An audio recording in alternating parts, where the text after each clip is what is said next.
Olá, tudo bem? Eu sou o professor Márcio Dias e esse é mais um vídeo sobre dicas de como implantar e cuidar da sua horta caseira em espaços reduzidos. Bom, mas vamos falar sobre o nosso assunto de hoje, que é sobre produção de mudas para sua horta. Para a maioria das plantas que você vai cultivar, você vai precisar fazer uma muda antes do cultivo definitivo. Você pode utilizar sementes ou partes da própria planta para fazer outra planta, para fazer a muda.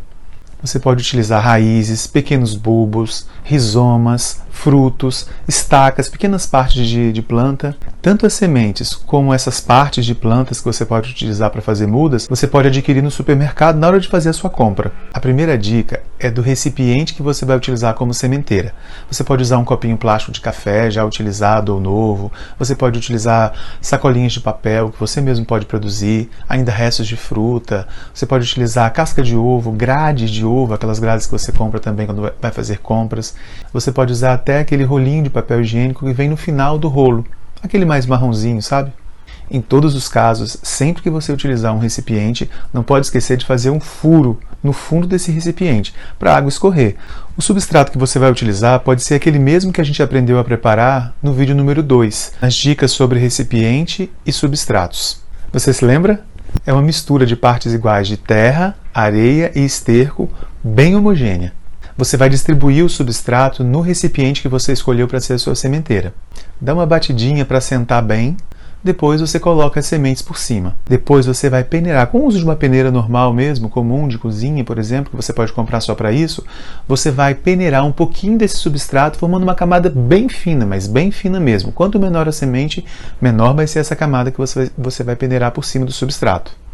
Depois disso, você vai umedecer, com o auxílio de um borrifador, mas tendo muito cuidado para não provocar um deslocamento das sementes ou um enterrio das sementes. Então, quando você for borrifar a água, tem que ser bem suave, o jato de pressão tem que estar bem lento para não provocar um problema aí e a semente se enterrar ou ficar muito profundo, que vai atrapalhar a germinação. Uma coisa importante é que você precisa seguir as recomendações que estão descritas na embalagem da semente que você comprou, porque para cada semente, para cada espécie diferente, a gente vai ter recomendações diferentes de como fazer esse plantio, como o número de sementes, por exemplo, que você vai colocar no substrato.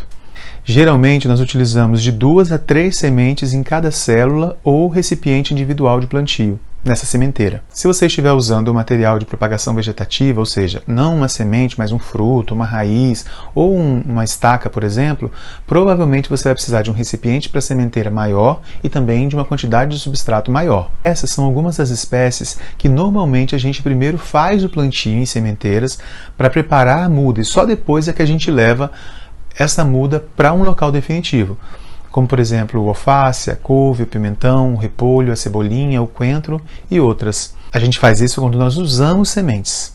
Já as espécies como beterraba, cenoura, maxixe e essas outras aqui, a gente planta direto no local definitivo, não faz sementeira ou muda para posterior plantio. Como eu já falei para vocês, em algumas vezes a gente utiliza como material de propagação uma outra parte da planta que não a semente. Nesse caso, a gente usa o princípio da clonagem, quer dizer, a partir de um pedaço da planta, de uma parte da planta qualquer, a gente produz uma outra planta ou várias outras plantas. Eu posso citar para vocês alguns exemplos de propagação vegetativa utilizando coisas que vocês têm em casa ou que vocês podem comprar no supermercado. Você pode fazer muda a partir de tubérculos, como é o caso da batata, por exemplo. A raiz tuberosa, como é o caso da batata doce. Você também pode usar os bulbos, que um bom exemplo é o alho. As râmulas de plantas adultas também podem ser utilizadas, como no caso do agrião e do espinafre, por exemplo. Você pode usar também os frutos, como o chuchu.